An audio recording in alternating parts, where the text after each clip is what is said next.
আমাদের কুরবানির দিন, এই কুরবানির দিনে আমাদেরকে কয়েকটি হাদিসের কথা শুনে রাখতে হবে।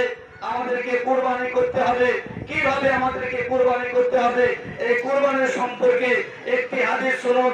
হযরত আয়েশা রাদিয়াল্লাহু তাআলা আনহা থেকে বর্ণিত।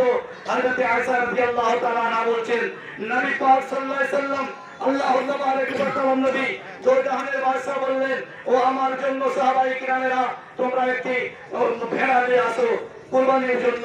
নবী পাক সাল্লাল্লাহু আলাইহি সাল্লাম পাঠিয়ে দিলেন, সেটাকে ভেড়া নিয়ে আসা হলো। আল্লাহু তাবারক ওয়া তাআলা নবী ভেড়াটিকে সামনে রেখে হযরত আয়েশাকে বলছেন, আয়েশা তুমি বাড়ি থেকে ছুরি নিয়ে আসো। হযরত আয়েশা রাদিয়াল্লাহু তাআলা আনহা সেই ছুরি নিয়ে আসলেন। নিয়ে আসার পরে আল্লাহর নবী বলছেন, হযরত আয়েশা এই ছুরিটাকে সুন্দর করে একটু পাথর দিয়ে ঘষে তেজ করো, ধারালো করো। হযরত আয়েশা রাদিয়াল্লাহু তাআলা আনহা সেই ছুরিটাকে সুন্দর করে পাথরে ঘষে দিয়ে পাথরে ঘষে সে চোখা করলেন, সুন্দর করে ধার করলেন, ব্লেডের মতন ধার হয়ে গেল।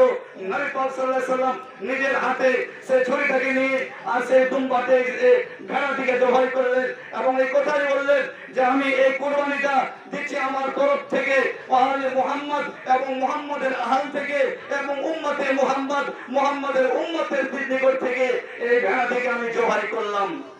এই হাদিস থেকে বুঝতে পারা যায়, এই হাদিস থেকে যেটা বুঝতে পারা যায় যে যখন আপনি কুরবানি যখন করতে যাবে সেই চাকুটা যাতে সুন্দর করে তেজ হয়, তার ভিতরে কোন রকমের যাতে না থাকে, ভটরা না থাকে।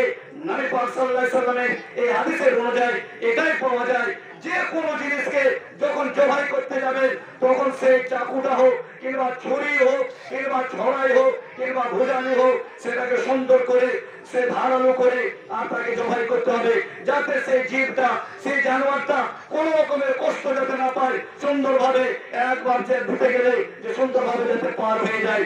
অনুরূপ সেইভাবে নবী পাক সাল্লাল্লাহু আলাইহি সাল্লামের হাদিস থেকে এটাও প্রমাণ পাওয়া যায়, কেসাস যদি নিতে হয়, খুনের বদলা খুন যদি নিতে হয় তাহলে ওইভাবেই নিতে হবে যে সেই চাকুটা সেই অস্ত্রটা যাতে ধারালো হয়, তাকে সুন্দরভাবে যাতে কাটাল করা যায়, এইভাবে সে কাটাল করতে হবে। ইসলামে জায়েজ আছে কেসাস নেওয়া, খুনের বদল খুন নেওয়া, রক্তের বদল রক্তে বহিয়ে দেওয়া ইসলামে জায়েজ আছে। আপনার জন্য এই হিন্দুস্তানে আপনার জন্য জায়েজ নয়, কিন্তু হাদিস কোরআনে জায়েজ, কিন্তু এখানে আপনাকে সেটা কাজ করতে দিবে না। যাই হোক, সেই কুরবানির জানোয়ারটাকে